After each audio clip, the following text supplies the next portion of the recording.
Bismillahirrahmanirrahim. Assalamualaikum warahmatullahi wabarakatuh.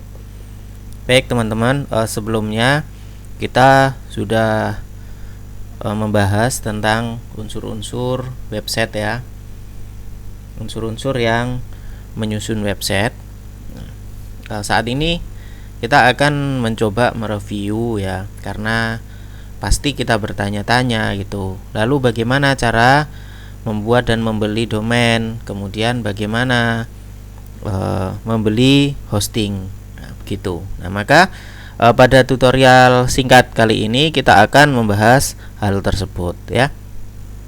Baik, yang pertama adalah bagaimana sih kita itu membeli domain. Nah, sebelum kita melangkah untuk membeli domain, maka kita harus mengetahui dulu bahwa dilihat dari skupnya, domain itu ada domain internasional, ada domain nasional.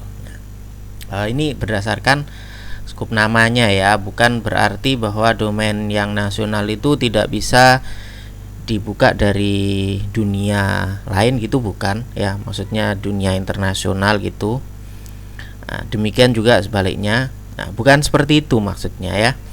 Nah, domain internasional itu adalah maksudnya domain tersebut dapat dibeli oleh siapapun orangnya, institusinya ya,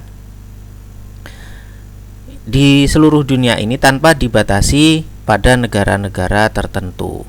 Jadi contohnya domain internasional itu ya, itu contohnya domain.com ya, seperti kompas.com ya. Nah, seandainya dulu perusahaan yang membeli domain kompas.com itu, nah itu tidak membeli domain tersebut, dan domain tersebut ternyata dibeli oleh orang Amerika misalkan, maka nggak masalah. Nah, itu tetap bisa gitu ya.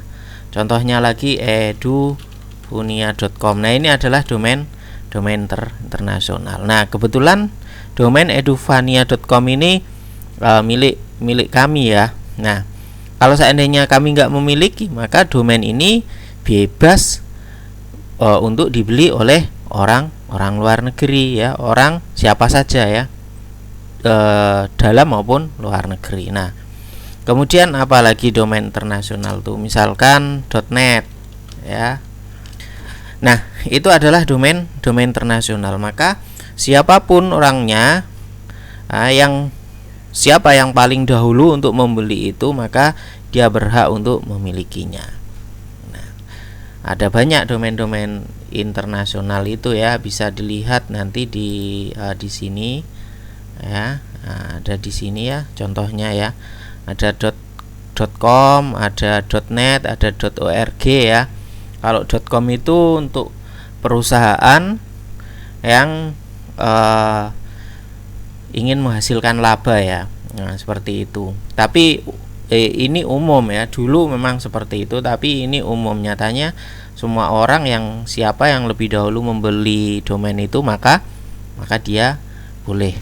Nah, kemudian .net ini untuk perusahaan yang bergerak di bidang teknologi informasi. Kemudian .org untuk organisasi. Nah, seperti ini.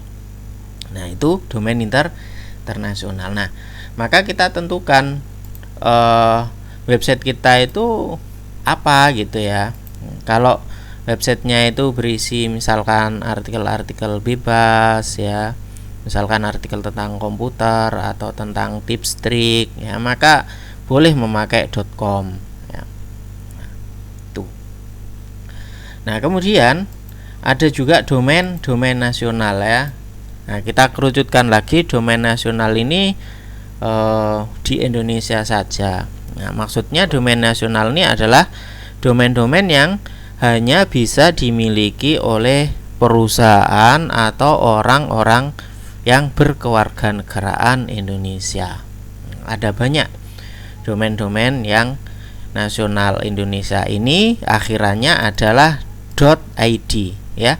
Akhirannya adalah .id.